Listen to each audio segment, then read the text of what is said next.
Welcome to the ASG-TMON Health Monitor demo. This is the ASG-TMON 1 TMP, and we'll sign in here to get into the Health Monitor. After signing into the Health Monitor, we're presented with the Anomaly Summary. We're looking at our current time and going back 48 hours. From this screen, we can see that in the last 48 hours, there have been a total of 9,990 anomalies under the BV01 business view. So those are all the business views on the left that we're reporting anomalies here. We'll select the current time slot of 2 o'clock, and we're going to choose BV01 with 162 anomalies to drill down into.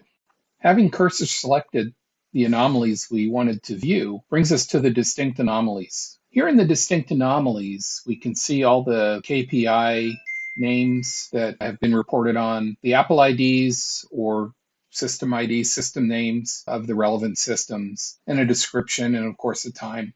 Interesting, under the count, we see some with a 1, here's a 9, and then with 11. As the numbers increase, it's essentially a duplicate of that same anomaly, so that anomaly is occurring repetitively. These are in minute intervals, so you have to drill into one of these in order to see a little bit more information about those.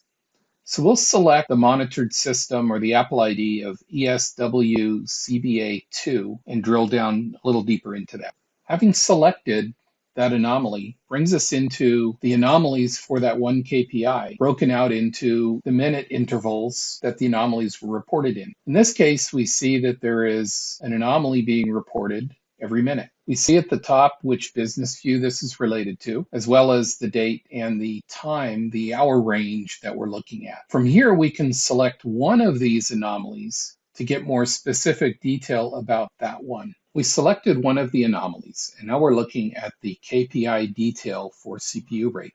Important things to note here are the baseline value, which in this case is 0.269. And that baseline value comes from data collected over the last 4 weeks for the same time period. The KPI threshold was triggered because that baseline value was exceeded, and there we see it in the KPI total of 2.8 CPU seconds. The rank to the right of that of 10.87 is a measure in standard deviations of how far the KPI value deviates from the previous observed values. We selected that KPI or anomaly in the Health Monitor, and then from there we are brought into the TMON TMP that reported the data that the Health Monitor evaluated to be anomalous. And from here you can drill further into what the problem might be.